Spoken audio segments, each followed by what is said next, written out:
Obrigado, bom dia. Queria convidar a mesa para esse painel sobre a Portalógica e seus responsáveis, o senhor Açaías Felipe, empresário do setor de telecom, para compor a mesa, dona Karina Campelo, delegada, a senhora Flávia Lefebvre, representante do terceiro setor, membro do CGI, do NIC-BR, e Ricardo Vieira, acadêmico da PUC, e Leonardo Galli, que é o nosso relator, para compor a mesa.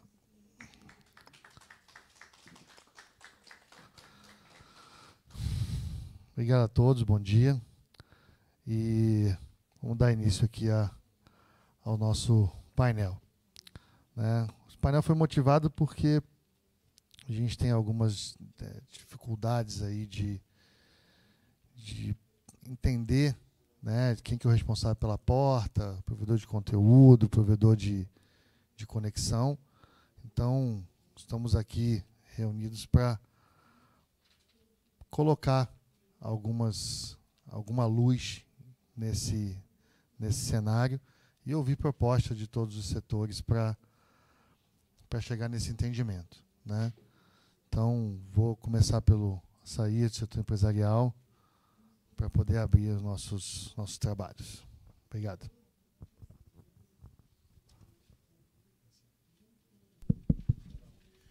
Bom dia a todos. Obrigado pelo convite, de estar representando aqui o setor empresarial.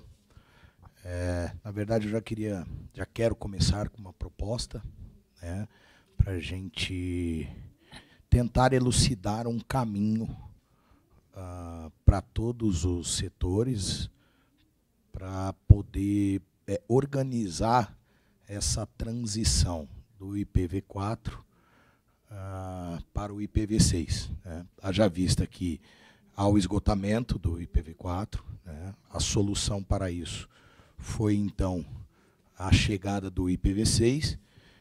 No entanto, nós enfrentamos ainda algumas dificuldades nas aplicações, inclusive no próprio governo, de poder, por exemplo, submeter um e-social, que o governo ainda não está preparado. Tem ainda uma série de aplicações na internet, no mundo, que ainda não suportam o IPv6. Então, eu quero aqui propor para que nós possamos, pelo menos, organizar essa transição, haja vista que, por exemplo, tenho colegas empresários que eles pegam um IP e distribuem para 1.024 usuários, o que isso gera um grande problema, por exemplo, para a própria polícia, para o Ministério Público identificar crimes cibernéticos, ou já ouvi, inclusive hoje, de empresas colocando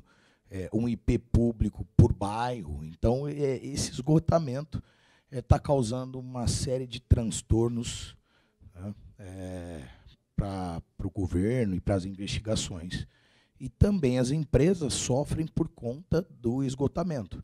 O setor empresarial está pronto para migrar para o IPv6. Nós estamos prontos para implantar o IPv6. Agora, os nossos usuários, os assinantes domésticos, eles passam por algumas dificuldades e nós não conseguimos fazer um IPv6 puro. Haja vista que a quantidade de IPs agora com o V6 é maior do que a quantidade de estrelas que tem no universo. Então, quer dizer, realmente veio para trazer essa solução. Agora, a questão é propor uma solução para a transição até que todas as aplicações na internet estejam preparadas para, inclusive o governo, para poder trafegar as aplicações em V6. Então, uma das propostas é nós podermos limitar um IP para até 64 usuários domésticos. Então, acaba aquela questão de cada um. Hoje, a regulamentação da própria Anatel, há lá uma resolução que diz que estabelece um limite mínimo, então esse mínimo fica muito vago. O que nós queremos propor é, então, um limite razoável para que atenda todos os setores aqui envolvidos, né? Então, essa é a proposta. Através do CGNAT 44, nós estabelecermos, então, um limite de 64 usuários para cada porta, né, para cada IP público nas empresas, no caso, os provedores de conexão. Tá? Então, hoje deixa muito aberto, né, essa questão, e eu entendo que é um caminho nós podermos, de alguma maneira, limitar aí, essa quantidade de usuários para poder contribuir com todos os envolvidos. No caso das operadoras, por exemplo, elas estão resolvendo esse problema na internet móvel através do e-mail do celular, né? Então, quando tem algum crime praticado na internet, por exemplo, que há necessidade de ser investigado, ela utiliza o e-mail. O que, no caso dos provedores, tanto das operadoras quanto dos provedores regionais, quando se trata de banda larga fixa, né, nós não temos o recurso do e-mail. Então, isso traz uma limitação, e aí, claro, nós vamos aplicando esses IPs até o limite máximo necessário, até porque há o esgotamento do V4. Tá? Então, nós gostaríamos de propor essa limitação. A própria Anatel criou um grupo de trabalho com as operadoras, e nesse grupo de trabalho ela especifica lá um limite mínimo, então fica muito vago. O que nós queremos propor é, de alguma maneira, colocar um limite de até 64, porque nós conseguimos aumentar o nosso número de usuários de uma forma, de tal forma que estejamos também organizados e amparados, né, pela lei, para poder fornecer para todos os órgãos competentes, Polícia Federal, Polícia Civil, Ministério Público Federal, as informações aí de logs, de conexão, né, e de aplicação desses usuários. Então, eu quero, então, reforçar que há uma proposta dessa limitação de V4, do IPv4, para até 64 usuários, o que é razoável, entendo eu. Né, a gente sai daquele imbróglio de empresas que fazem lá por bairro ou até 1024 e trazemos para um limite mínimo aí, que consiga que os empresários atendam a demanda cada vez mais sedenta por banda larga, né, dessa inclusão digital que há necessidade do nosso país prover, e através dos regionais nós estamos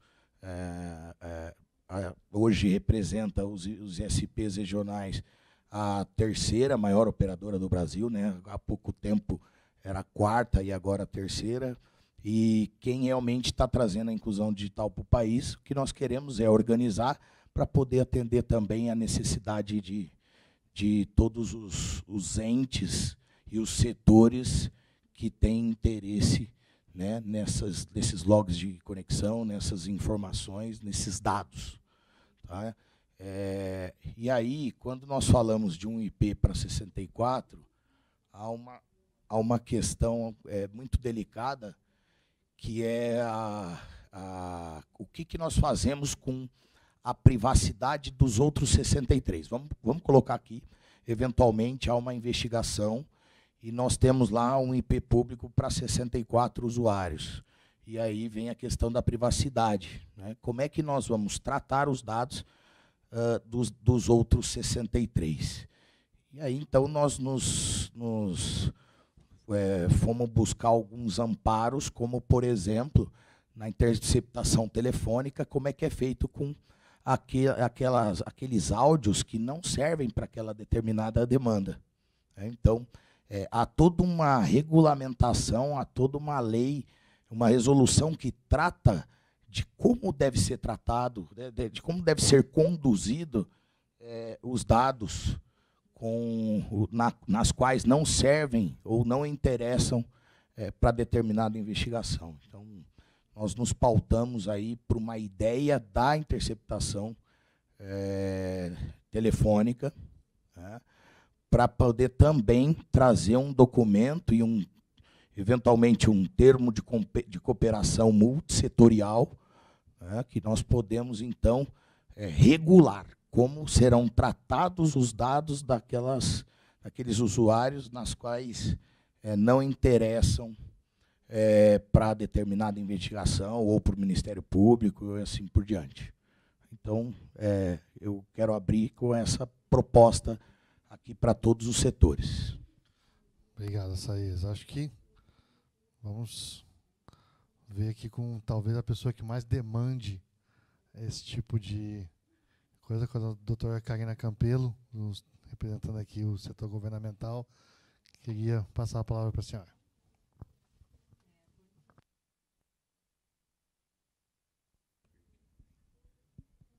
Bom dia. Primeiramente, quero agradecer e manifestar a minha honra de participar dessa mesa. A Polícia Civil do Estado do Pará tem a unidade, né, de divisão de prevenção e repressão a crimes tecnológicos. Desde 2008, fizemos, né, completamos aniversário agora em 2018, e é uma temática que muito nos interessa, né? Vai trazer muitos efeitos positivos nas nossas investigações. E eu trouxe aqui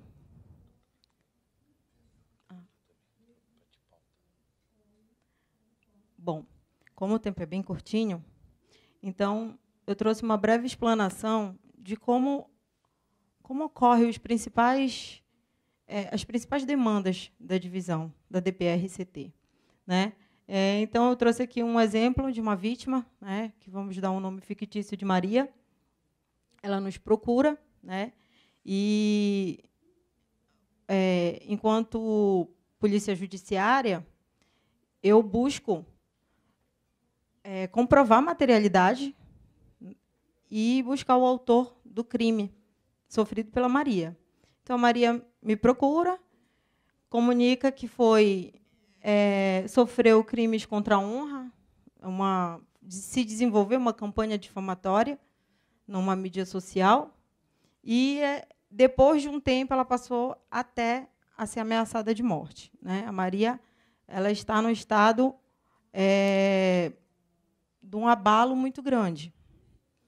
Eu preciso dar uma resposta para a Maria, né? Então, ela me indica qual o perfil agressor. Nós nos deparamos quase que... É muito comum, né, a questão do criminoso buscar o anonimato.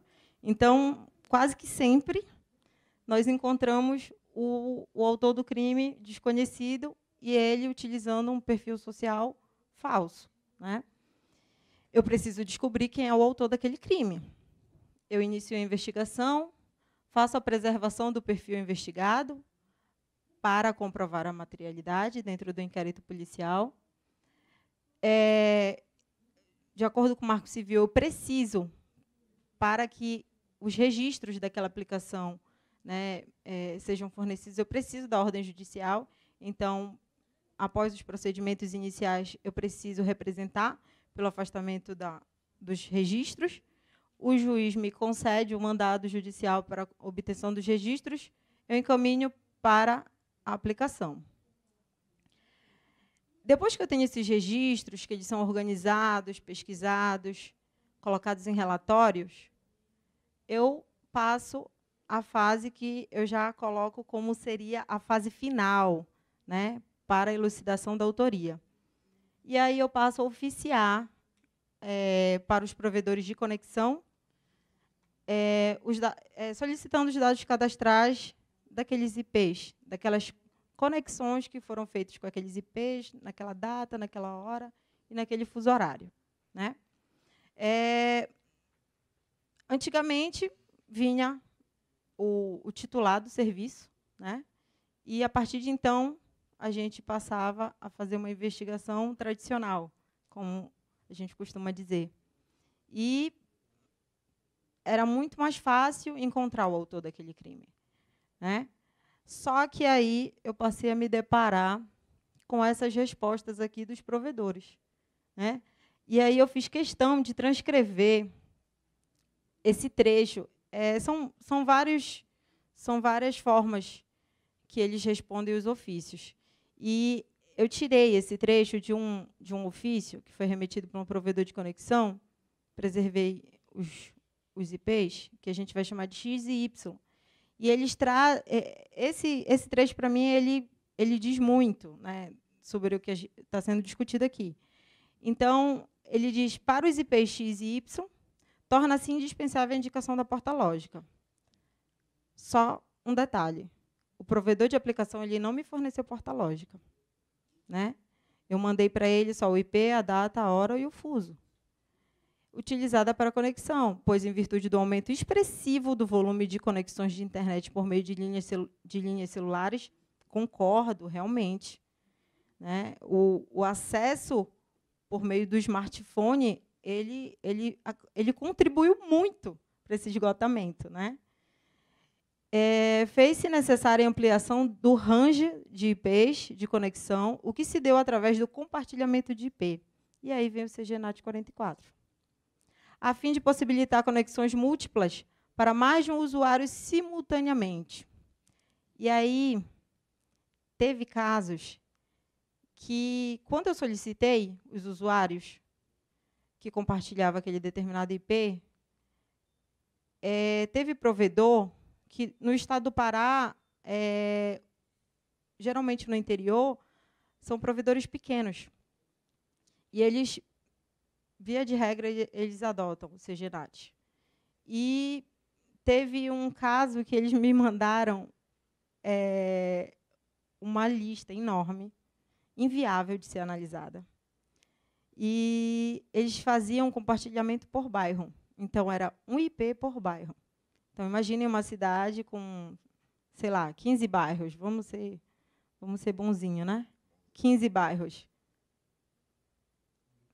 Muita gente, né? Nem se eu colocasse toda a equipe da divisão, a gente conseguiria vencer, né? Então,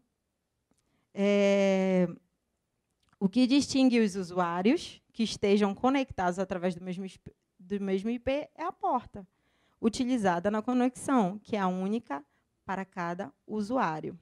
Essa informação poderá ser obtida diretamente com o provedor de aplicação de conteúdo. Aí maravilhoso, então vamos lá pedir para o provedor. Só que o provedor diz, eu não tenho a porta, eu não guardo a porta, eu guardo só aquilo que o Marco Civil determina que eu armazene. E aí começava, né, a minha dificuldade nas investigações, porque é como se eu chegasse num beco sem saída. E como é que eu iria solucionar isso, né? Se o provedor não tem a porta, o provedor de aplicação não tem a porta, e o provedor de conexão, para viabilizar a resposta, ele precisa dessa porta. É um caminho solicitar todos os usuários que estão por trás daquele IP? Só que nem sempre também vai ser viável. Algumas experiências são positivas no sentido de que o provedor me manda, olha, tem 20, sei lá, tem uma quantidade razoável de usuários. Aí a gente faz a análise, né, faz a mineração e é possível chegar na autoria.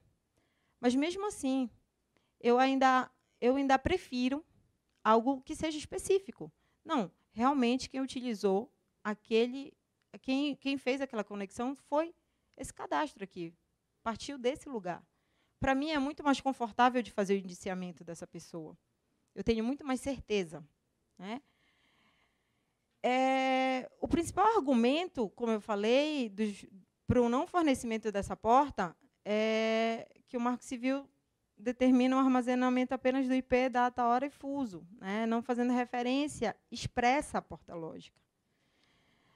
E aí, só que, analisando, né, o Marco Civil, eu passei a entender que ele trouxe um rol exemplificativo.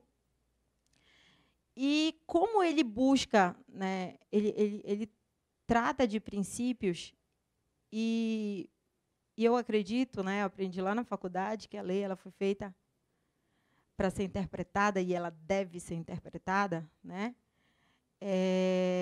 Eu acredito que o que mais se busca, o fim da lei, é identificar o usuário, principalmente aquele usuário que está utilizando, né, aquela aplicação para o cometimento de crime.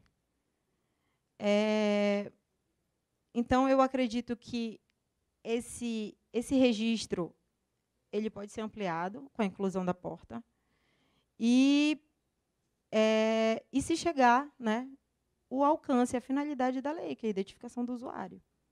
E o mais importante, a gente dá uma resposta para aquela vítima, que está tendo seu direito violado também. Né? Então, eu estou fazendo uma interpretação para um fim social. Assim eu entendo.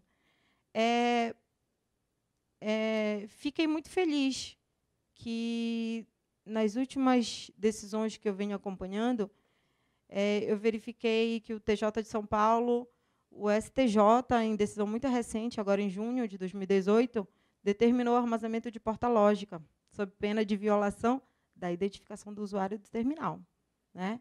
Então, lá no artigo 10, parágrafo 1º do Marco Civil, ele fala que deve buscar qualquer elemento que possibilite a identificação do usuário ou terminal.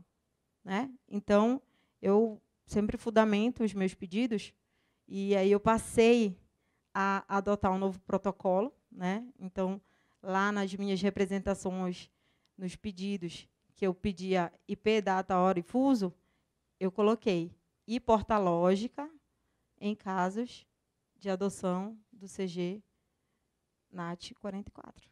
Né? Então, eu precisei provocar o juiz para que ele incluísse isso também, para que aquele mandado ele pudesse abarcar todas as possibilidades que eu poderia me deparar. E, com certeza, a solicitação da porta lógica pelo provedor de conexão é o que é mais comum hoje dentro das investigações.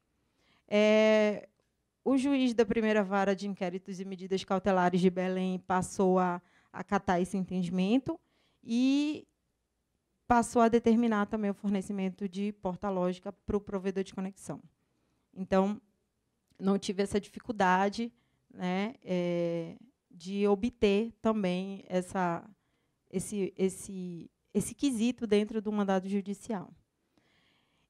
Alguns provedores de aplicação ainda se mostram resistentes, mas também eu não posso ser injusta com os que colaboram. E muitos colaboram. Né? E, às vezes, um simples e-mail eu solicito, eles mandam até o fuso, eu mando um e-mail de volta solicitando a porta lógica, ele manda bem rápido o número da porta lógica e pronto, solucionado o problema. Bom, aqui eu faço as minhas conclusões no sentido de que a identificação do usuário ela deve ser feita por meio eficaz. Se esse meio eficaz hoje está sendo o CG NAT 44, que seja aplicado, né? Para que seja resolvido isso e as pessoas... não é só... A minha preocupação não é só com a vítima que vai ficar sem resposta. A minha preocupação é o incentivo ao criminoso que vai achar que o anonimato realmente é garantido na internet. Né? Ele vai ficar ali... Eu tive um caso de uma vítima que ela estava sendo... Não só ela, como a família dela, estava sendo difamada por um perfil que a pessoa criou em nome dela, com a foto dela, e todos os dias a pessoa fazia uma postagem difamando essa vítima e a família. Só que isso vinha acontecendo desde o ano passado. E ela tinha certeza que era o ex-namorado dela, porque o conteúdo das postagens tinha as impressões dele ali. Né? E era uma pessoa que conhecia a intimidade dela e que ele colocava muito bem no termo das postagens. Só que não adianta. a vítima fala, olha, eu sei que é o meu ex-namorado. Eu preciso provar. Eu preciso provar porque só o depoimento dela não é suficiente para eu fazer o indiciamento seguro. Né? E se não for?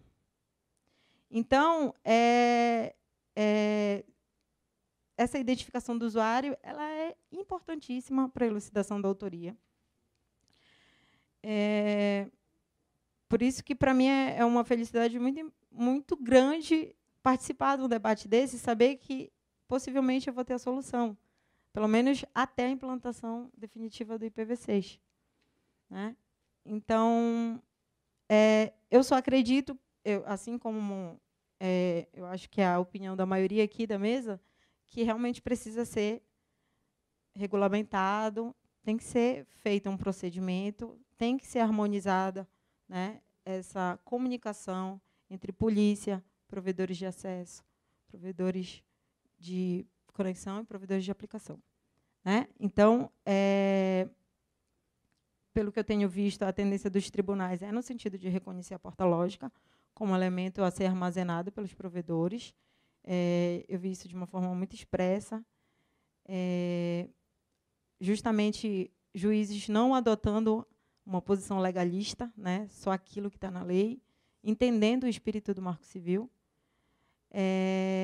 Isso, se realmente a gente conseguir chegar nesse consenso que a gente pretende, com certeza a sociedade, principalmente do Pará, eu posso dizer isso, né, que é minha área de atuação, vão ter respostas para os seus problemas, né? Porque a gente se empenha. Mas, quando a gente se depara com uma inviabilidade técnica, por mais que eu tente explicar para a vítima, ela não vai entender. Ela vai a uma delegacia em busca de uma solução. E, quando ela vai numa delegacia especializada, ela vai com a certeza de que o problema dela vai ser resolvido. Né? Enfim, para mim, traz impacto positivo para a investigação policial e para a identificação e repressão, principalmente para a repressão da cyberdelinquência. Né? Doutora Karina, deixa eu aproveitar o último minuto para fazer uma pergunta, então. Pode falar. Uma vez que você não consiga a porta lógica, limitar a 64 facilitaria o processo? Eu acho 64 um número razoável. Dá para analisar. Né? Então, você receber um bairro inteiro, né? Com certeza. Né? Assim como, lógico, quanto menos, melhor. Mas algumas circunstâncias de algumas investigações, às vezes, aumentar o número é melhor, porque a cidade pequena todo mundo se conhece. Então, para mim, talvez seja até melhor que seja. Por isso que eu acho que é um número bem razoável para ser analisado e também para que não seja de pronto identificado e não vaza a informação exatamente, do dentro do próprio provedor. Vai comprometer a investigação. Então, para mim, é um número perfeito. Quando você me falou dos 64, eu vi a viabilidade perfeita. Né? Vai dar um pouco mais de trabalho? Enfim, mas se eu tiver a resposta, eu estou satisfeita. Obrigado, doutora. E, por último, alguns provedores de aplicação ainda se mostram resistentes, como eu falei. Né? Quando eles não armazenam a porta, ou então, enfim, eles não querem fornecer a porta, eles apenas se atêm, né, ao decreto regulatório do Marco Civil e informam que não armazenam a porta lógica. Né? E aí a gente lida, né, com muitas questões de privacidade, mas eu acho, principalmente fazendo um raciocínio jurídico, eu acho que nenhum direito é absoluto. Né? Então, em muitos momentos, a gente vai ver que a privacidade ela não vai prevalecer. Né? Às vezes, eu tenho uma vítima que está sendo ameaçada de morte, não sai de casa. Né? Às vezes, sofreu uma campanha difamatória, perdeu o emprego, está fazendo tratamento psicológico, não consegue se relacionar com mais ninguém, teve a vida destruída, né, para preservar a privacidade das pessoas. E os direitos dessa vítima? eles também têm que ser olhados, né? Então, fica aqui a minha colocação, de acordo com a minha vivência, meu contato, se alguém quiser entrar em contato, e o meu agradecimento.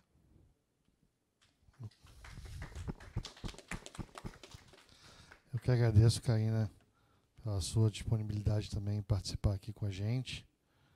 E eu vou passar a palavra para Flávia Lefebvre, do terceiro setor, também membro do CGI. Flávia, está contigo. Bom dia a todas e todos. Obrigada, Lacier, pelo convite. E eu, dado o que já foi colocado aqui, eu queria fazer uma abordagem a respeito da interpretação do que está previsto no Marco Civil da Internet, né? Então, uma primeira pergunta, né?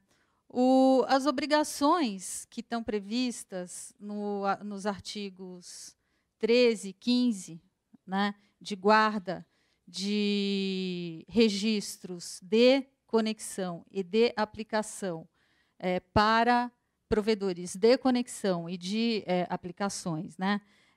Ele é um rol taxativo ou ele é um rol exemplificativo? Eu entendo que, como existe o artigo 5º do Marco Civil da Internet, que traz a definição do que sejam esses registros, né, nos incisos 6 e 8, eles deixam muito claro que registro de conexão, o conjunto de informações referentes à data, hora de início e término de uma conexão à internet, sua duração e o endereço IP utilizado. Na minha concepção, a porta-lógica não está contida nessa definição. Inciso 8º, para registro de aplicação. O conjunto de informações referentes à data, né, especificamente, hora e uso de uma determinada aplicação de internet a partir de um determinado endereço IP. Então, entendo que é um rol taxativo. As obrigações são por um prazo determinado, para conexão 1 ano, para aplicação 6 meses. E aí a gente tentar, por conta de uma situação provisória, porque o esgotamento do IPv4 é uma situação provisória, né, a gente relativizar um direito muito importante previsto no Marco Civil, porque o Marco Civil, quais são os pilares fundamentais do Marco Civil? Privacidade, liberdade de expressão, né? Então, relativizar os princípios que estão dispostos no Marco Civil por conta de uma situação transitória, ainda que a gente saiba que a gente vai demorar um tempo, por volta de 30% só a gente está no IPv6, né? Então a gente tem aí um tempo, ok, eu concordo, mas relativizar essa interpretação, eu acho que não é a melhor saída.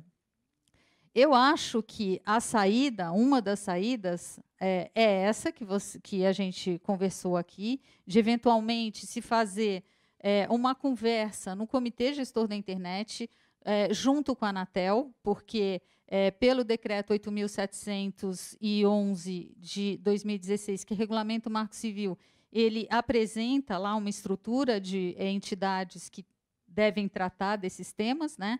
E lá estão o Comitê Gestor da Internet e a Anatel, se chegar a alguma conclusão.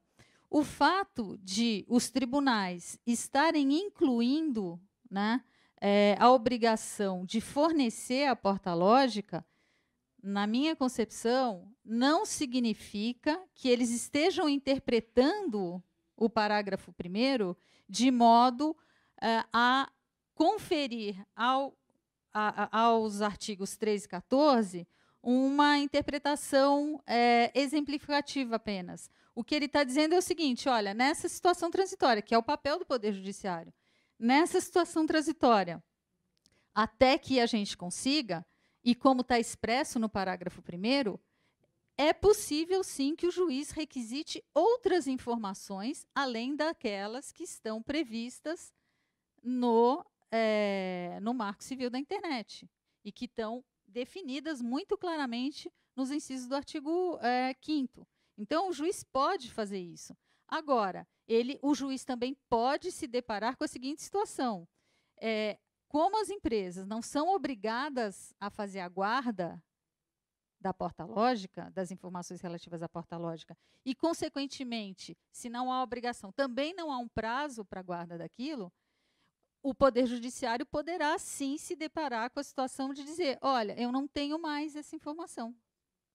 Eu não tenho mais essa informação. O juiz pode determinar, eu acho que é plenamente razoável, diante do que foi dito pela doutora, de que a polícia, o Ministério Público, o Poder Judiciário tem que encontrar a solução e resolver os crimes e imputar a pena para quem comete ilícitos. Porém, não há como os provedores de conexão e de aplicações cumprirem uma obrigação inexequível. Se eles não guardaram, como é que eles vão apresentar? E se eles não são obrigados a guardar, como é que eles poderão ser penalizados pela não apresentação de alguma coisa que não existe, que eles não são obrigados a guardar? Por isso que eu acho que a melhor solução é a gente, de fato, fazer uma conversa, tentar encontrar, né, com a participação de todos os setores interessados, um caminho, né, para contemplar esse período de transição entre o IPv4 e o IPv6. E, com isso, a gente vai facilitar a vida de muita gente. Primeiro, a gente vai preservar a interpretação do Marco Civil, que eu acho que é um dos objetivos primordiais num contexto, né, não só no Brasil, mas no mundo, de que a tecnologia promove uma invasão de privacidade indesejada, arbitrária, e então esses princípios que estão contidos no Marco Civil são fundamentais para que a gente proteja isso, né? Mas, por outro lado, até que a transição seja feita, que a gente encontre uma solução, até porque a Anatel e CGI estão encarregados, incumbidos com a atribuição de encontrar soluções para a questão de guarda de dados, e aí, encontrada uma solução, a gente poder comunicar aos tribunais, comunicar aos juízes e diminuir o grau de controvérsia e de conflito que envolve toda essa questão e facilitar a vida da polícia, do Ministério Público, de todo mundo, sem criar buracos no sistema de proteção de privacidade. Era isso que eu tinha para falar. Obrigada. Estou à disposição para responder qualquer pergunta. Muito obrigado, Flávia. Vou passar a palavra para o Ricardo Vieira, do setor acadêmico, membro do Grupo de Pesquisa de Dignidade Humana da PUC. Ricardo, academia. Bom dia a todos, é um prazer estar aqui. Gostaria de agradecer ao CGI, ao NIC-BR, os assessores do NIC, pela oportunidade, Lacier, pela organização aqui do painel. Eu tenho algumas considerações para fazer. A primeira delas, a título de introdução, é a respeito do que significa a internet hoje no Brasil. A internet hoje já é considerado um direito fundamental. A ONU, em 2016, ela reconheceu a internet como um direito fundamental, porque na internet se pode expressar a liberdade de opinião e de pensamento. E além disso, tem alguns pactos internacionais, como o Pacto Internacional dos Direitos Civis e Políticos, que é prevista essa ampla liberdade de opinião. E o interessante é que nesse pacto ele considera que a liberdade de opinião ela deve ocorrer independentemente de considerações de fronteiras, ou seja, a internet ela se encaixa nesse contexto. Porém, a gente acaba esbarrando, quando acontecem alguns ilícitos na internet, a gente acaba esbarrando o princípio da privacidade, que está no artigo 5º, e também o direito à segurança, que também está no artigo 5º, no rol dos direitos e garantias fundamentais. E, por causa disso, alguns princípios, eles, em alguns momentos, acabam sopesando sobre os outros, como, por exemplo, o direito à segurança, no caso das investigações criminais, no direito à privacidade. Só que o direito à privacidade, eu entendo que ele tem que ser sempre um norte, porque, hoje em dia, as nossas informações elas estão na internet, estão em qualquer lugar, e nós temos que sempre preservar esse princípio, porque a nossa vida ela pode ser devassada. E nessa questão, o Marco Civil, como a Flávia já bem mencionou, ele é explícito na questão do princípio da privacidade. O decálogo do CGI fala do princípio da privacidade, e também no decálogo do CGI fala e também no Marco Civil, da inimputabilidade da rede. Ou seja, aqueles que cometem ilícitos na internet têm que ser penalizados individualmente, e não os provedores de acesso ou de conexão. E, diante dessa circunstância, quando eu sugeri um meio termo para não acontecer que nem aconteceu no passado, dos bloqueios do WhatsApp, que suspenderam o acesso do WhatsApp para todos os usuários, ferindo a inimputabilidade da rede, punindo todos, sendo que todos foram afetados, deixaram de se comunicar, deixaram de exercer a liberdade de manifestação do pensamento e a liberdade de expressão na troca de mensagens entre usuários por conta de uma questão específica, a gente tem que sopesar. Quando veio a proposta desse fórum, eu fiz uma analogia à lei de interceptação telemática, onde existe um regulamento, e inclusive ele regulamenta o artigo 5º da Constituição Federal, que permite, por determinação judicial, a quebra do sigilo. Eu procurei utilizar a analogia para a Lei 9296 de 96, a Lei de Interceptação Telemática. Ela regula todos os princípios, todos os passos, penaliza aquele que divulga os conteúdos que estão sob segredo de justiça. E, utilizando essa analogia junto com a resolução do CNJ, que trata da questão do procedimento da interceptação telefônica, nós propomos um debate multissetorial, e aqui o Fórum da Internet tem esse papel importantíssimo, porque é aqui que a gente vai debater, discutir e sempre buscar os ideais para sempre manter uma internet cada vez melhor. E, por conta disso, a resolução do CNJ ela disciplina a questão de como deve ser o procedimento, como as autoridades que requisitaram as informações se devem reportar. E, além disso, eu penso que essa resolução ela tem que ser aprimorada para incluir, aí nesse debate multissetorial, incluir essas questões, essas mesmo que transitórias, essas questões relacionadas ao IPv6, ao IPv4, com o protocolo NAT. E, além disso, na minha pesquisa do dia a dia, eu me deparei com um fato muito importante. Nós aqui tratamos das questões criminais, mas existem muitas decisões na esfera civil que também se solicita um juiz civil à porta lógica dos usuários.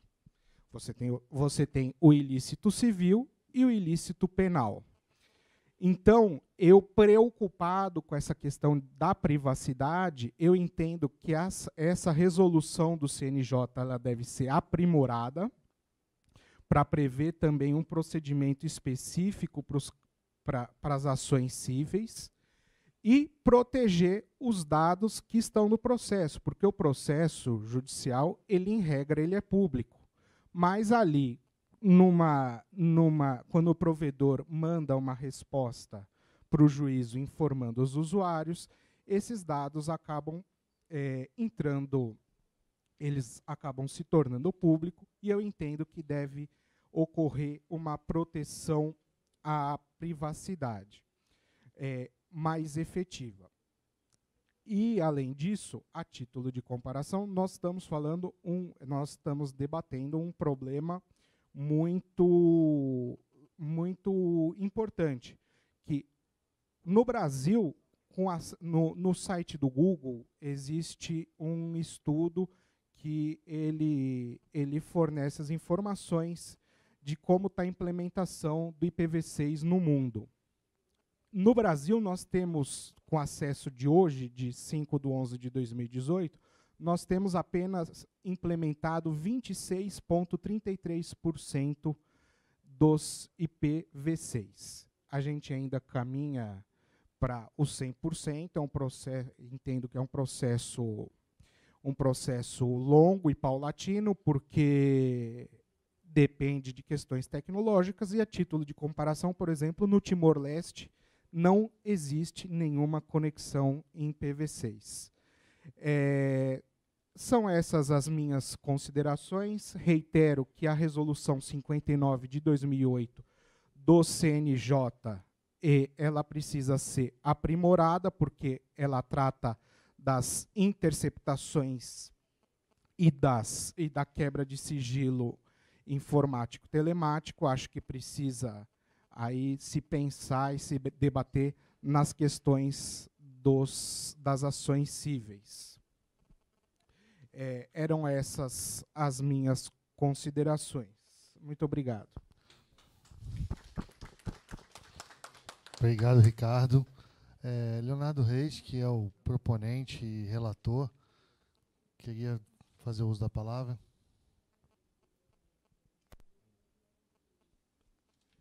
Só primeiro agradecer a presença de todos na mesa, o público presencial que veio de longe também, queria agradecer, né, a participação de vocês. E tá, agora vai, vamos lá. Agradecer então a presença de todos e Lacier, eu queria só te voltar uma pergunta, mas agora usando um pouquinho do teu saber técnico, não como de moderação da mesa, mas o Açaías no setor empresarial ele propõe a criação dos ali a gente define 64 usuários por IP, e isso eu acho que, como a doutora Karina mesmo mencionou, é um número razoável para minerar. É lógico que se fosse um para 16, um para 32 seria melhor, mas eu acho que 1,64 já é um número legal. Eu queria que você falasse, se você puder, lógico, tecnicamente, para o provedor, para o pequeno provedor, esse número é um número tranquilo de se chegar? É muito custoso para ele isso ou não? Eu queria que você, se possível, desse só um norte para a gente saber, né, e levar isso para frente mesmo, entendeu? Agradeço a pergunta, eu vou tentar ser bem sucinto. Para vocês terem uma ideia, se a gente pegar só um bloco, 1/24, que é o menor bloco anunciável na internet, e multiplicar por 64, vai dar um pouco mais de 16 mil endereços. Então, a gente está falando em todo e qualquer provedor de regional, com um único bloco dedicado a essa manobra do CGNAT, ele pular para 16 mil IPs possíveis de ser entregue para os clientes, né? Então, tecnicamente, é totalmente plausível fazer um para 64, mesmo num provedor onde ele tenha condições técnicas mais simples, onde esteja com a operação mais simplificada possível. Ele vai ter uma ferramenta, um sistema. Eles têm vários sistemas de R$50 por mês, sistemas muito baratinhos, para fazer a autenticação do cliente usando o protocolo PPPoE, que vai proporcionar com que ele consiga fazer essa divisão de 1 para 64 e vai conseguir a guarda do log de conexão sem muita dificuldade, sem demandar de muitos requisitos técnicos para isso, né? Então, a gente chegou nesse número de 1 para 64 exatamente fazendo esses cálculos de viabilidade, pensando no provedor regional mais pequenininho. Às vezes o provedor não é nem regional, é o provedor do bairro, né? E mesmo esse provedor, nessa condição de provedor do bairro, ele tem condição técnica de atender a uma demanda judicial, aonde se ele não tiver a porta, ele vai conseguir pelo menos limitar dentre o universo de usuários que ele tem a 64 e assim poder facilitar o processo de investigação. Então, nós queremos dar passo em direção à colaboração, né? Porque o IPv6 é a salvação da internet, para a gente que é técnico enxerga dessa forma. Então, tecnicamente, o IPv6 está salvando e oxigenando a internet. O problema é que a gente tem uma lentidão muito grande por conta da implementação, e aí não muito por conta das operadoras, mas é porque a operadora ela também bate de frente com algumas coisas do tipo: a residência do usuário não tem IPv6 na televisão smart que ele comprou, no modelo de telefone que ele tem, que é um pouco antigo, e no ponto eletrônico das empresas. Então, coisas que impressoras, equipamentos que o usuário tem, que as empresas têm, que estão novos, úteis, funcionando, mas não tem nenhum tipo de suporte a IPv6. Esses equipamentos não podem virar lixo. Eles precisam ser mantidos. E o IPv6 não consegue entrar nesses equipamentos, né? Então, ainda existe essa questão de se manter o NAT também em função disso. Além de conteúdos que não estão ainda com IPv6 migrado, como conteúdos do governo, alguns bancos, né? Eu, durante o meu trabalho de consultoria, assessoria a esses provedores, eu sempre peço para que eles façam uma transferência de R$1 para a minha conta, das contas que eles têm de uso cotidiano. E muitos bancos simplesmente não funcionam, o site nem abre para ele fazer essa operação. Isso sem falar em nota fiscal eletrônica e outras demandas, né? A esfera federal tem dado passos mais largos, mas as esferas estaduais e municipais, simplesmente a movimentação é quase nula na direção de implantar o IPv6. Então não adianta também a gente pressionar o provedor de conexão para ele implantar. Eu falo, tá bom, o IPv6 é na casa da pessoa. Uma pessoa não tem todos os equipamentos que suportam IPv6, então eu tenho que manter o IPv4. 2, o conteúdo que a pessoa quer acessar não tem IPv6. E aí eu já não tenho nem o que fazer, né? Então, eu acho muito plausível que a gente consiga criar esse passo a passo, tanto para a justiça poder seguir, quanto para os provedores poder seguir. E 1 para 64 é um número que eu duvido que alguém, pelo menos da área técnica, vá reclamar desse número, porque ele multiplica muito a capacidade e garante o crescimento, garante a inclusão social, garante os provedores continuarem crescendo por bastante tempo e fazer a implantação do IPv6 o mais rápido possível, mas ainda conseguir atender esses anseios que o provedor de conteúdo fica no meio do fogo cruzado, né? Eu tenho as residências de um lado, que ainda não tem IPv6 em todos os equipamentos, porque o equipamento não suporta, e eu tenho do outro lado o provedor de conteúdo, que ainda não migrou o conteúdo dele todo para IPv6, principalmente conteúdos especiais, como banco e aplicações governamentais, que requer um cuidado maior no tratamento dos dados, e aí o provedor de conteúdo fica naquele efeito sanfona, né? Eu já implantei, mas o outro lado não implantou, mas o pressionado sou eu. Então, era isso. Obrigado.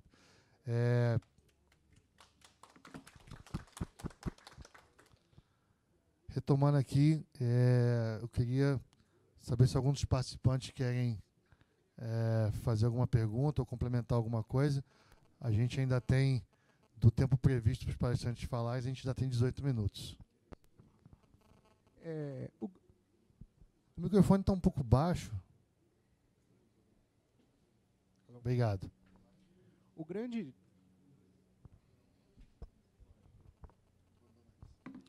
grande desafio hoje, né, é essa questão do número factível para atendimento das demandas judiciais e também não se criar uma impunidade. Um exemplo que eu dou, também em relação a uma analogia, né, é o caso da quebra de sigilo bancário. Lá a pessoa vai na padaria, vai no supermercado, compra alguma roupa, transfere um dinheiro para uma pessoa, você tem lá, quando o banco envia essas informações para o processo, Essas informações, tem lá todo o extrato da pessoa e tem algumas informações que elas não interessam a investigação criminal. O que interessa, por exemplo, numa quebra de sigilo, é uma sonegação fiscal, uma lavagem de dinheiro. Então, existem informações que elas são desprezíveis. E a gente, nessa solução, acaba criando um meio termo, podemos dizer assim, de que as demandas judiciais elas vão ser atendidas, fica num número factível, e os órgãos de investigação, Ministério Público, Polícias Civil e Federal, conseguem, através de perícia, minerar essas informações e efetivamente achar a autoria delitiva. Era essa a minha complementação. Obrigado, Ricardo. Só a Flávia pediu a palavra aqui. Não, só para complementar, para justificar a interpretação de que não há obrigatoriedade pelo Marco Civil de guarda da porta lógica, né? Lembrar que o decreto que regulamenta o Marco Civil, no artigo 13, que está na parte de padrões de segurança e sigilo dos registros, fala que os provedores de conexão e de aplicação devem, na guarda de armazenamento e tratamento de dados pessoais e comunicações privadas, observar algumas diretrizes. E entre as diretrizes está, tendo em vista os direitos do usuário, que estão previstos no artigo 7º do Marco Civil da Internet, né, os provedores de conexão e aplicações devem reter a menor quantidade possível de dados pessoais, comunicações privadas, registros de conexão e acesso de aplicações, os quais deverão ser excluídos. Então, além da interpretação que se faz, né, do que sejam registros de conexão e registros de aplicação que estão no artigo 5º do Marco Civil, a gente tem também a regulamentação dessas garantias e com a previsão aqui de que deve-se guardar o mínimo possível e se descartar e se excluir aquilo que não for obrigatório. Obrigado, Flávia. Saías?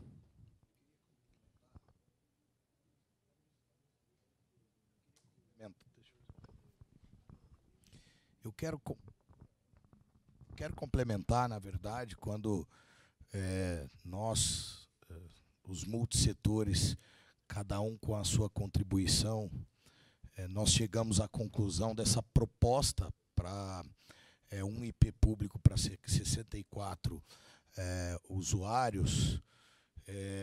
Eu deixei de falar só uma questão que também é possível dentro das empresas serem feitas tecnicamente. Por exemplo, há a possibilidade da justiça ela solicitar os dados dos usuários de determinado IP.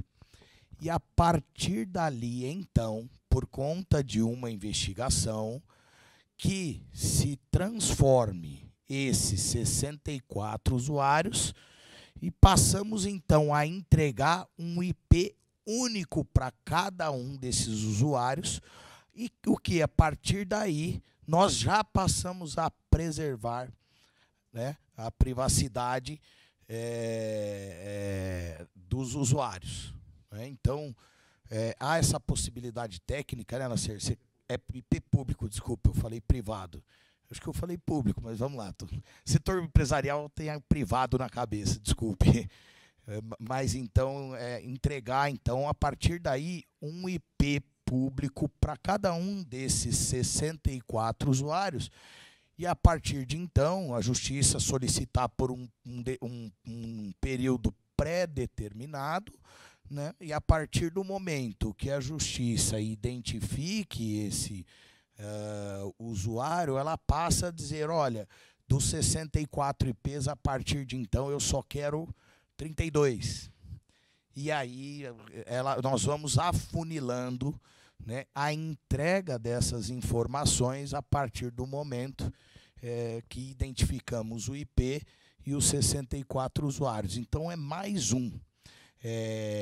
artifício técnico que nós conseguimos entregar e colaborar, né, dentro das empresas. Ou seja, a partir do momento que a investigação o curso vai correndo, nós podemos já preservar o maior número de pessoas, a privacidade dessas pessoas.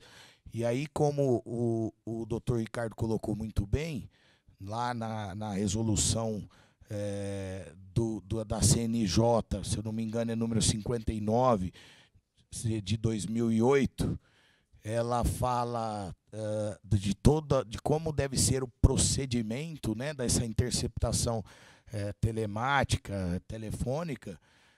Nós, então, podemos deixar, atualizar, né, essa resolução e trazer, inclusive, critérios, né, de como deve proceder, então, as empresas no descarte, para que nós possamos, então, preservar aí a privacidade das pessoas que, de alguma maneira, não tem relações diretas com determinado crime. Então, há essa possibilidade de nós, empresa, entregarmos também essa privacidade, né, contínua e fracionada das pessoas, dos usuários. Então, eu queria deixar esse registro. Então, conforme o período lá, eu preciso de 120 dias, mas com 30 eu não preciso mais dos 64, com 30 eu só preciso de 32, e nós vamos entregando à medida que a investigação vai percorrendo. Então, eu deixei esse detalhe, deixei de dizer esse detalhe, e só queria complementar. Obrigado. Obrigado, Açaías. Pegando o carona aí que o Açaías falou, a gente até analisou o relatório da Anatel do grupo de trabalho de dezembro de 2014, da implementação do protocolo do IPv6, e até eu destaquei um trecho aqui, que relatório, salvo engano, na página 14, ele fala que a Sindtel Brasil enviou carta à Anatel e aos órgãos responsáveis pela apuração de ilícitos da internet, e ficou definido que as prestadoras devem implementar o CGNAT 44 de forma a minimizar o impacto na quebra de sigilo, ou seja, com a menor taxa de compartilhamento possível. Isso, interpretando esse trecho, a gente pode comungar, acho que pode comungar da mesma ideia, que o objetivo é sempre proteger a privacidade dos usuários e excluir aqueles que não têm relação com a investigação criminal. Sim. Integra esse grupo de trabalho.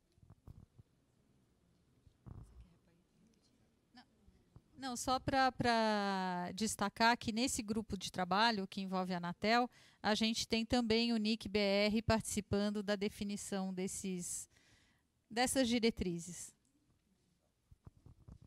Bom, eu só queria, na verdade, enfatizar o direito, ele é bem assim, doutora Flávia. Então, imaginem, 2 juízes atuando na mesma vara, eles podem decidir causas similares e emitir decisões diferentes, né? Então, a questão da interpretação, ela sempre vai ocorrer. E por isso eu acho muito importante que isso vai subsidiar, vai até amenizar essa questão de cada um decidir da forma que acha, né? Enfim, eu acredito que é uma situação transitória, com certeza, mas que ela não pode ficar do jeito que está, né? Cada um fazendo do seu jeito. Então, eu solicito para um provedor os usuários daquele IP, e ele me manda um número absurdo, né? Enquanto o outro me manda um número viável, e cada um faz o que quer, né? Então, acredito que se for harmonizado, né, um procedimento, uma criação de protocolo, eu acredito que isso vai ter até impacto, né, na justiça, né, no Poder Judiciário. Exatamente, né, para saber se eles estão realmente no caminho certo. E até que se resolva a questão da implementação. Tá? Obrigado aqui a contribuição de todos. Eu queria abrir para perguntas. Obrigada. Meu nome é Luísa, eu sou do Instituto de Referência em Internet e Sociedade, e a gente tem uma análise publicada, enfim, está disponível ao público, fica o convite para quem se interessa pelo assunto, que é justamente sobre as portas lógicas e registros de acesso. A gente buscou acompanhar das possibilidades técnicas aos entendimentos dos tribunais brasileiros, fazendo uma varredura e uma análise quantitativa e qualitativa das decisões sobre a obrigatoriedade do fornecimento de porta lógica. E o que a gente chegou à conclusão é que não existe um entendimento homogêneo nos tribunais em relação a se deve ser fornecida a porta lógica, justamente pelo que foi aqui apontado pela Flávia e pela Karina, em relação à interpretação do Marco Civil, né, se a porta lógica está lá dentro das obrigações. Então, me parece que não se pode dizer que é um entendimento homogêneo, né, que está aí, existem ainda muitas questões a serem levantadas. Inclusive, a gente viu nesse estudo que, dentro das câmaras dos tribunais, existem divergências em relação a isso. Me parece também, né, que foi algo que a gente buscou apontar, que essa discussão ela se diferencia da quebra de sigilo. A gente está falando de registros de acesso, a gente não está falando do conteúdo de telecomunicações, né? De modo que eu acredito que deva ser tratado com aspectos, inclusive com bases legais diferenciadas. O próprio Marco Civil vai, né, como a Flávia disse, trazer ali as definições, e a porta lógica expressamente não está entre elas. E uma coisa que a gente também percebeu nesse estudo é que existe uma outra discussão sobre de quem é essa obrigação. Se há essa obrigação, de quem é essa obrigação? Se dos provedores de conexão, se dos provedores de aplicação ou se de ambos. E muitas dessas discussões são travadas, então eu queria perguntar para a doutora Karina, na sua experiência cotidiana, né, no seu trabalho, se a solicitação é feita, para quem é feita? Se para os provedores de conexão, para os de aplicação, para ambos, e quem as decisões que você tem recebido, como é que elas vêm, né? Justamente porque, como não é homogêneo, acho que seria interessante trazer a tua experiência, o que você tem recebido. E uma outra coisa que a gente enfatizou nesse estudo é justamente o porquê, justamente que não é uma questão apenas no Brasil.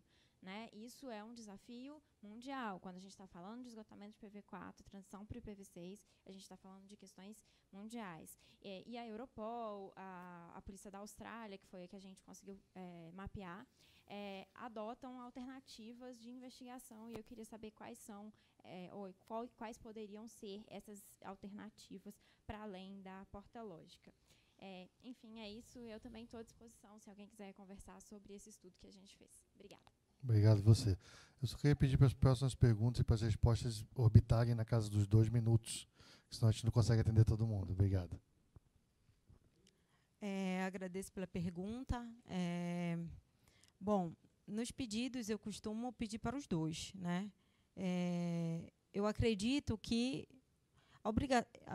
o meu entendimento é que a obrigação tem que ser dos dois, porque se um se recusa a fornecer a porta lógica, vai se tornar inviável.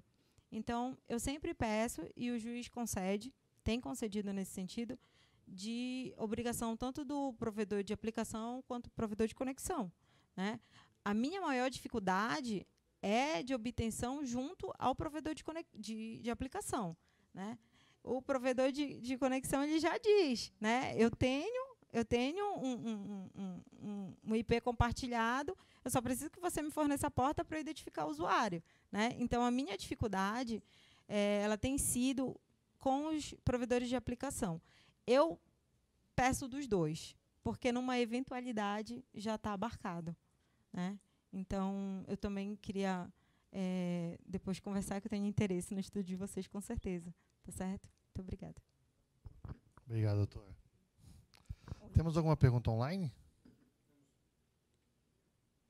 Temos uma pergunta online apenas. Ela diz respeito às práticas internacionais. Ela foi feita pelo Ricardo Teixeira. E a pergunta é: quais são as práticas internacionais em torno dessa questão e se existe alguma recomendação específica? Mas eu não sei se ela seria bem dentro daquilo que está sendo discutido na mesa, né? Doutora?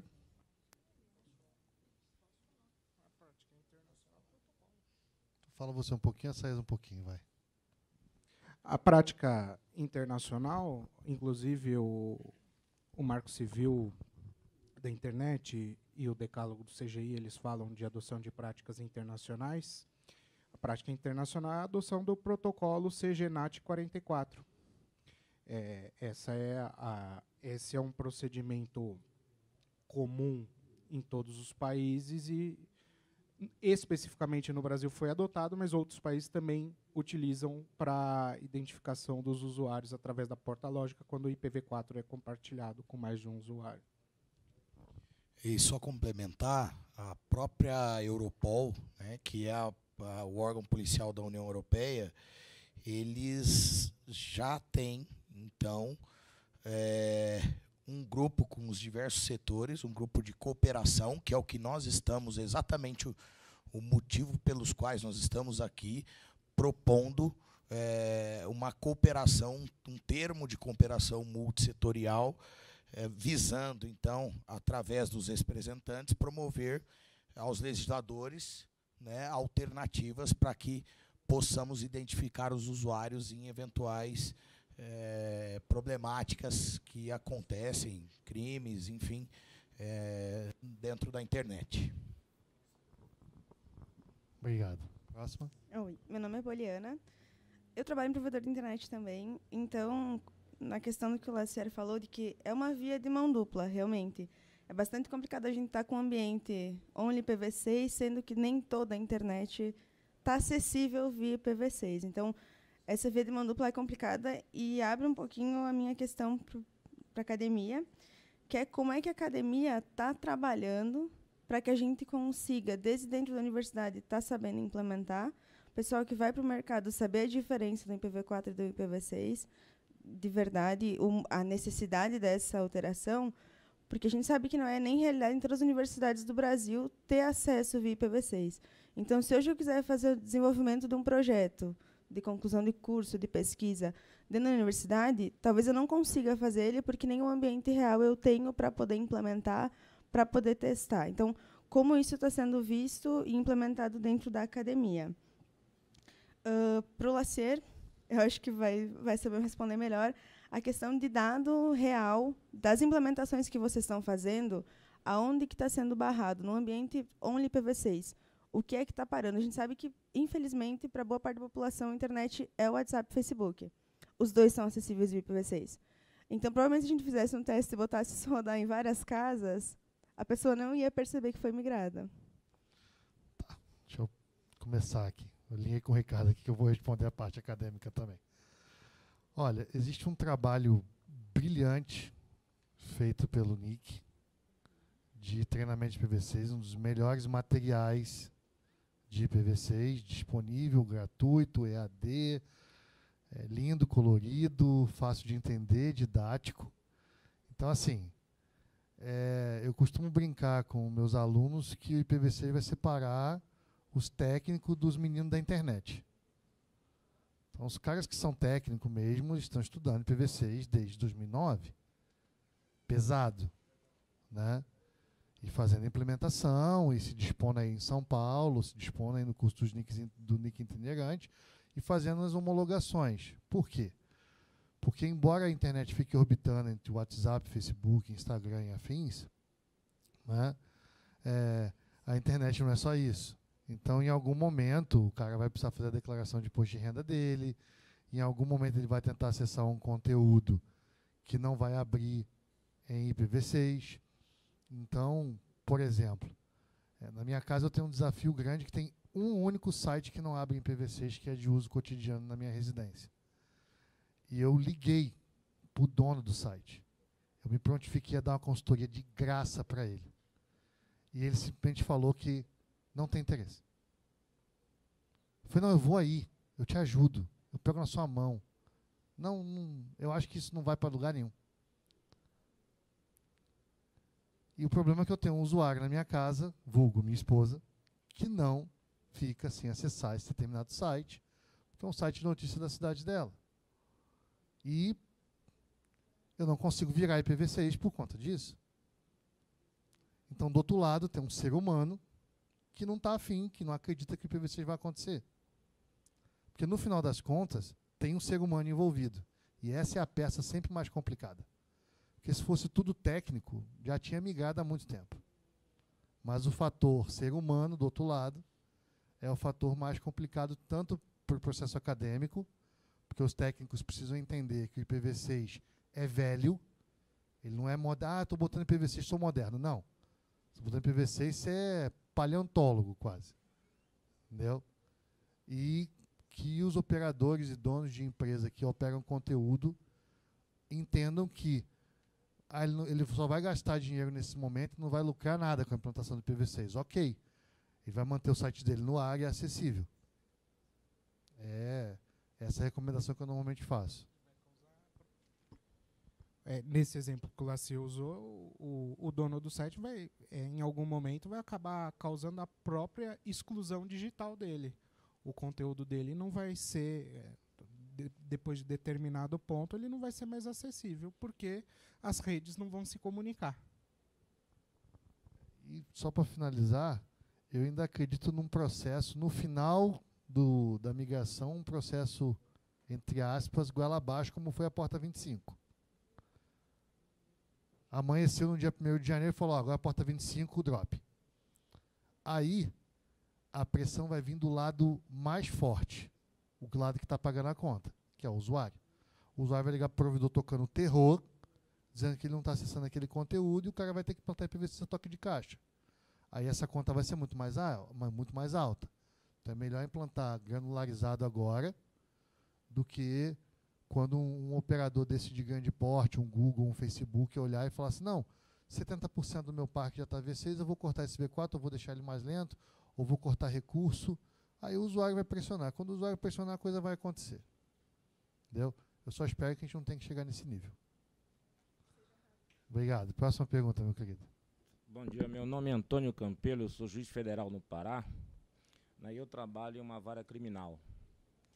Eu queria frisar o seguinte, que a lei do Marco Zero ela foi sancionada em 2014, mas ela foi estudada, né, ela foi assim, planejada desde 1993.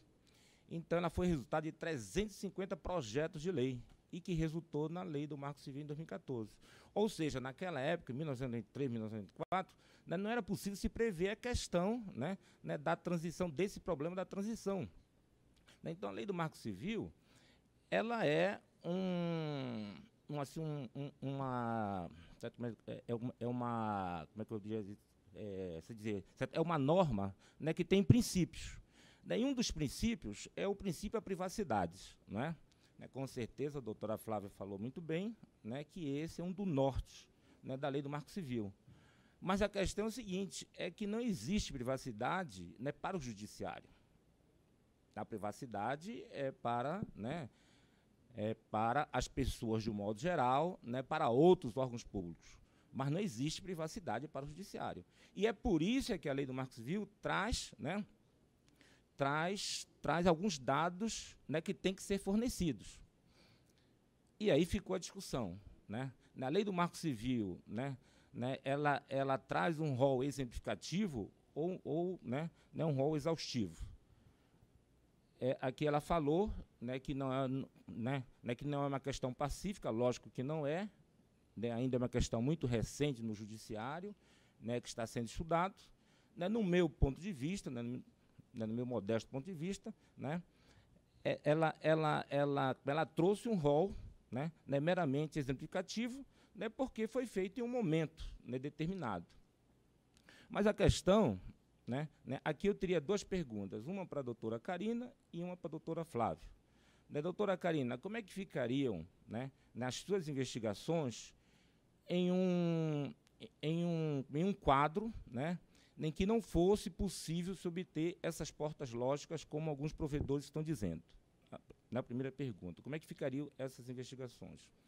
E nem para a doutora Flávia.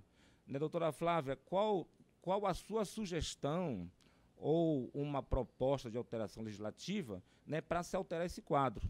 Né, por quê? Porque estamos num quadro de insegurança, né, para todos os cidadãos brasileiros. Por quê? Porque a internet hoje ela é um meio, né, de assim, de se praticar vários crimes, né? E isso está crescendo exponencialmente, né? Então, tem que se dar uma solução para isso. É uma época de transição? É. Mas essa transição, ela pode durar 20 anos, ela pode durar 15 anos. Né? Então, como é que se pode fazer para se alterar esse quadro, né, de um anonimato que seria favorável para os criminosos? Tá. Vou pedir para a doutora Karine responder primeiro, que eu entendi que ela faz parte do problema, e a Flávia complementa. Bom, a pergunta era como ficaria, né, essas investigações, como ficariam? Bom, se o cometimento do crime foi feito especificamente por um canal apenas, eu não tenho um leque de linhas de investigação. Por exemplo, ele cometeu ameaça pelo perfil, mas também pelo WhatsApp, e aí tem uma linha telefônica, dá para seguir por essa linha. Se eu não tiver outras opções, eu tiver somente esse canal do cometimento do crime, eu vou ter que relatar o meu inquérito sem autoria definida, coisa que eu não gosto de fazer, né? Porque todo crime tem um autor, né? O crime ele não brota, né? Alguém pratica. Então, assim, infelizmente, alguns inquéritos eles ficam sem solução, né? Nesse caso dessa discussão, quando eu esbarro nessa inviabilidade, né, de respostas, impossibilidade de fornecimento de respostas também, eu fico sem autor definido, né? Então, aquela pessoa que já buscou a internet achando que era um meio de proteção para que não fosse descoberta, ela vai ter certeza que ali é uma área confortável para ela continuar cometendo os crimes, né? Coisa que eu rebato o tempo inteiro, principalmente em palestras em escolas, não incentivando jovens que geralmente buscam muito a internet para cometer cyberbullying, por exemplo, para eles não acharem que na internet é um campo sem lei, que eles vão ficar impunes, não vão ser descobertos, né? Então, infelizmente, ficariam sem solução. Olha, doutor Campelo, obrigada pela pergunta.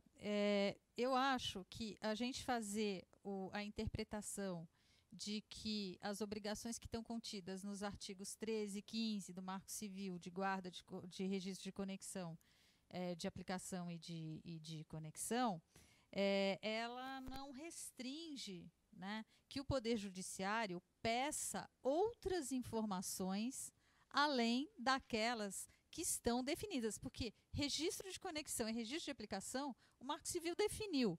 Aí a pergunta bom, por causa disso a gente não vai conseguir mais outras informações além daquelas? Não é o meu entendimento. De acordo com o artigo 10 e o parágrafo 1º do artigo 10, o parágrafo 1º diz o seguinte: o provedor responsável pela guarda somente será obrigado a disponibilizar os registros mencionados no caput, aí os registros de aplicação e de conexão, de forma autônoma ou associada a outros dados pessoais ou a outros além daqueles, né?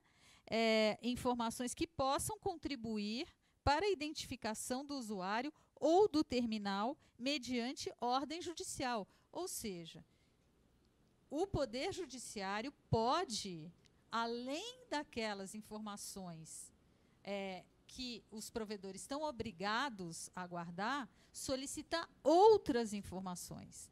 E aí, eu acho o seguinte, que a solução primeiro, além de a gente fazer a interpretação devida e deste dispositivo, e não querer ficar mudando outros dispositivos que garantem a privacidade, garantem a liberdade de expressão, a gente dá a devida abrangência, a devida interpretação para esse parágrafo 1º do artigo 10, e mais, a gente deve aparelhar a justiça, a gente deve aparelhar a polícia, a gente deve aparelhar o Ministério Público para que eles se adaptem e eles possam fazer as investigações num contexto em que a tecnologia desafia, de fato, esses procedimentos. Então, o mundo não se restringe à internet. Tem muita coisa que acontece na internet, mas o mundo, graças a Deus, ele é bem maior do que a internet, né? Então, eu acho que a gente deve buscar nessa lei, que ainda é pouco conhecida, né,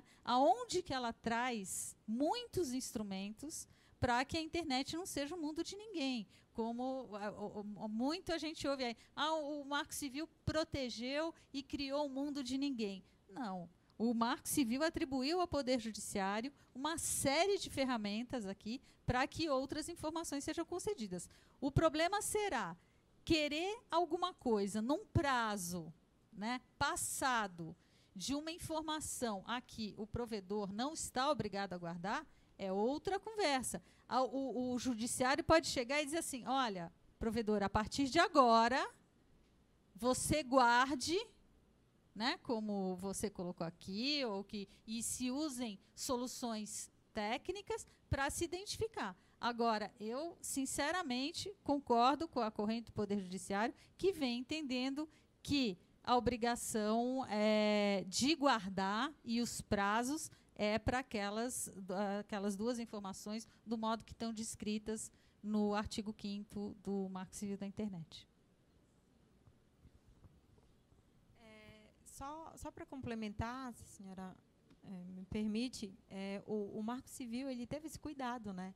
Inclusive da gente solicitar que os prazos eles sejam prolongados, né? Então, nesse ponto eu não tenho nenhuma discussão em relação ao prazo, porque eu acho que o Marco Civil ele tratou de uma forma até muito razoável essa questão da guarda dos logs. Então, era só essa questão da possibilidade de estender o prazo.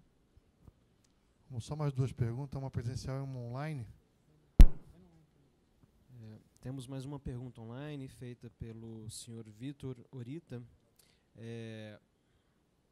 Entendo que temos que garantir a privacidade que está no Marco Civil, assim como também entendo que temos que achar uma solução para os crimes digitais, identificando o usuário. Não podemos deixar este problema sem solução, pois seria um crime sem criminoso.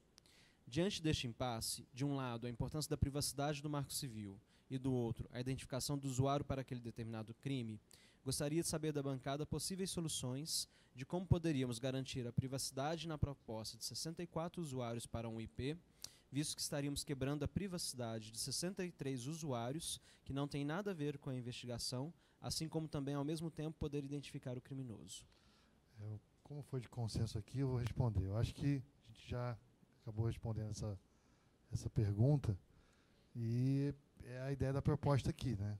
Até a análise que o Ricardo fez, de fazer analogia com a interceptação telefônica e vai pegar dados de todo mundo, de 64? Vai. Mas 63 vão ser desprezados e um apenas vai ser o apontado como criminoso. Tá? De qualquer maneira, obrigado, Vitor, pela pergunta. Canabarro, por favor. Eu sou o Diego, eu trabalho na assessoria do CGI. E eu peço desculpas por fazer essa pergunta só no final agora, mas é que ela me ocorreu quando eu vi a interação entre o senhor e a Karina em relação a essa ideia de o que acontece no crime quando eu fico sem isso, quando eu fico sem aquilo, e a Karina falou a respeito dessa ideia de as pessoas usarem coisas em plataformas cruzadas. O cara está no Facebook, que leva ele ao WhatsApp, a gente chega ao telefone, etc. E aí me ocorreu a seguinte pergunta.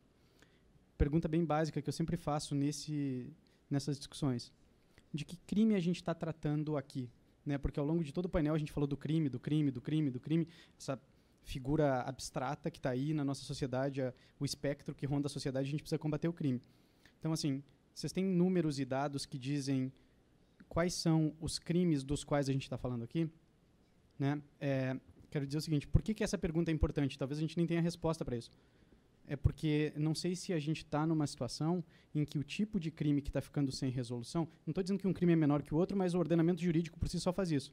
Mas se tem crimes que estão ficando sem resoluções, esses crimes exigem uma intervenção legislativa dura o suficiente para mudar o Marco Civil como ele está, sim ou não? Porque numa escola de governança da internet de natureza jurídica que a gente fez em São Paulo, um representante da polícia disse 80% dos crimes são crimes de opinião e 80% desses crimes ocorrem na plataforma Facebook. tem 20% de crimes que são muito graves. 80% são coisas de opinião. E aí tem um pouco da explicação de por que plataformas que são estrangeiras acabam dando para o crime de opinião um valor diferente do crime de terrorismo, pedofilia, etc, etc. Quero dizer o seguinte, a conduta de plataformas estrangeiras com coisas como terrorismo e pedofilia, ela é absolutamente distinta da conduta que elas têm com crimes de opinião, por exemplo, né? Então, assim, que tipo de crime é esse? Qual é a natureza dos crimes que vocês na Polícia Civil estão enfrentando diariamente para a gente efetivamente poder refletir sobre qual é a intervenção de política pública que a gente precisa para esse espaço aqui? Porque se é 80% de pais, mães e nossos avós te xingando via Facebook no contexto das eleições, será que efetivamente é necessário gastar tanta energia com isso? Num contexto em que a evolução e os protocolos internacionais que as grandes plataformas têm assinado já dão conta de coisas como terrorismo, pedofilia, tráfico de drogas e outras coisas, né? Quanto da atividade cotidiana da polícia e do judiciário lida com crimes de maior potencial ofensivo e que atentam contra bens jurídicos de uma natureza muito mais digamos assim, valiosa, segundo os termos do ordenamento jurídico, do que o simples crime de calúnia, injúria ou difamação que afeta, digamos assim, o nível micro individual de cada pessoa. Não para dizer que a polícia e o judiciário não precisam tomar conta disso, mas eu quero dizer que talvez as coisas que têm maior potencial ofensivo tenham uma solução que não precisem de uma intervenção legislativa tão dura quanto essa, e talvez o que a gente tem aqui já dá conta do recado. Mas, enfim, só uma reflexão para saber quais são os dados, né? Quais são os números de crimes com os quais a gente está lidando aqui. Obrigado. Bom, eu posso falar do levantamento feito dos boletins de ocorrência de 2017, e o crime que foi mais registrado foi estelionato. Os crimes contra o patrimônio são os crimes que mais crescem. Os crimes contra a honra, com certeza, vêm logo após, né? De fato, é um questionamento que muitos fazem, né? Ah, mas ficar investigando fofoca no Facebook, né? Será que demanda? Bom, se o Código Penal, né, protegeu aquele bem jurídico, a gente precisa atuar. Lógico, muitos casos são feitas algumas análises, né? A questão do direito dispositivo muitas vezes pesa. Eu fico muito satisfeita quando na delegacia, em um crime que é possível a retratação, o autor vem e se retrata. Ele vai lá no mesmo meio que ele cometeu a ofensa e ele faz uma nota de retratação. Isso é muito, muito bom para a vítima. E aí ali se encerra, né, e desafoga o judiciário, que o juizado lá, que tem a questão da celeridade, não consegue porque a demanda é muito grande. Então, realmente, os crimes contra a honra, mas a questão do patrimônio é o que encabeça as nossas investigações. Tá?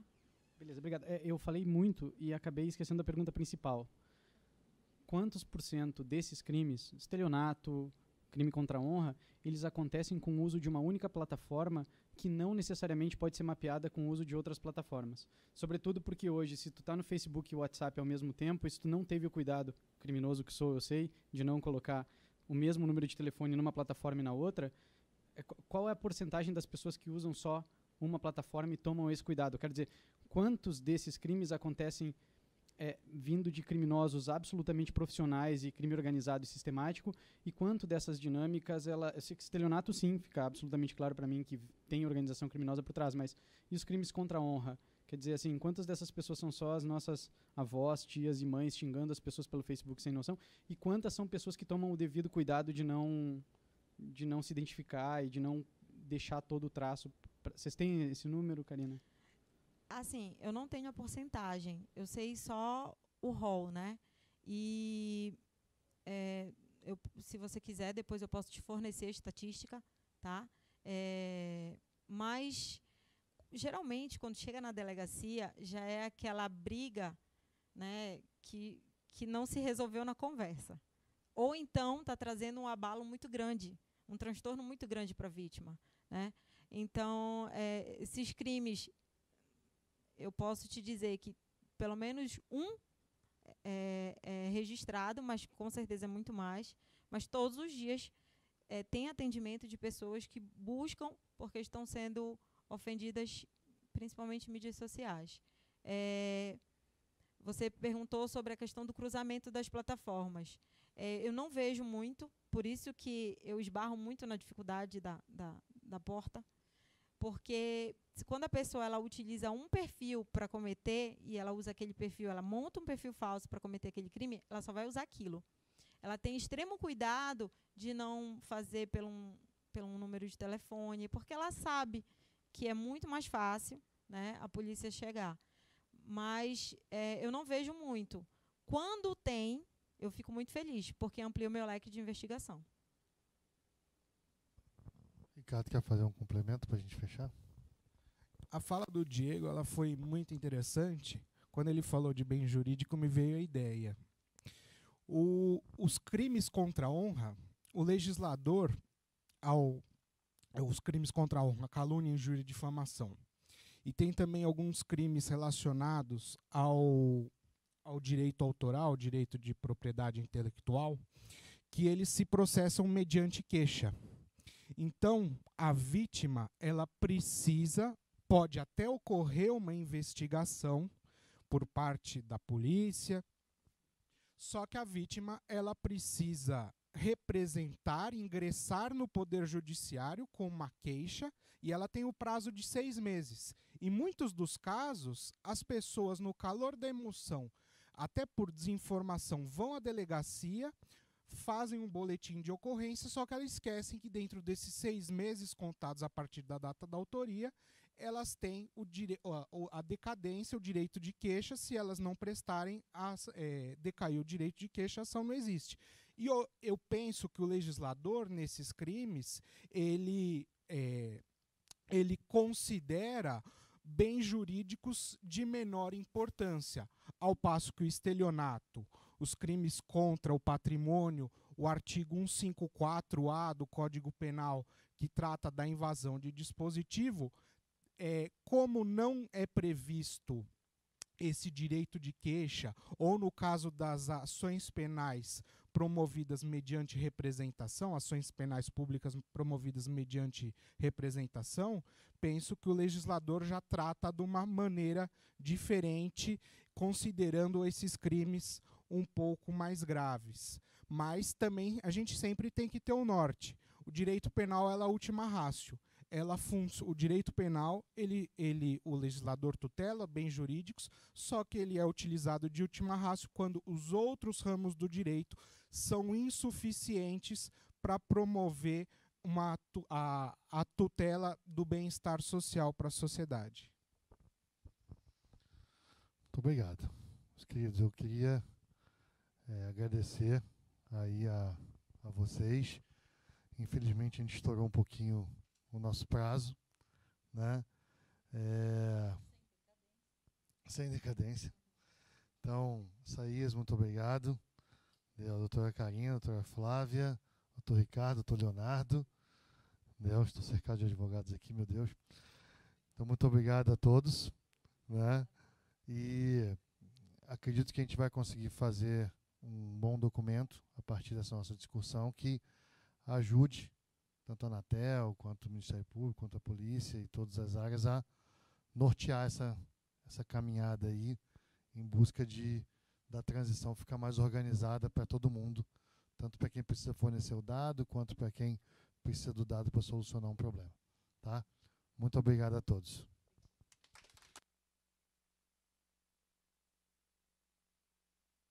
Informamos que retornamos à sala 4 às 16h30 com a mesa Desafios à Coleta Extraterritorial de Evidências Criminais Eletrônicas em Ambiente de Computação em Nuvem Pública. Muito obrigado à presença de todos e ao público que remotamente também esteve presente.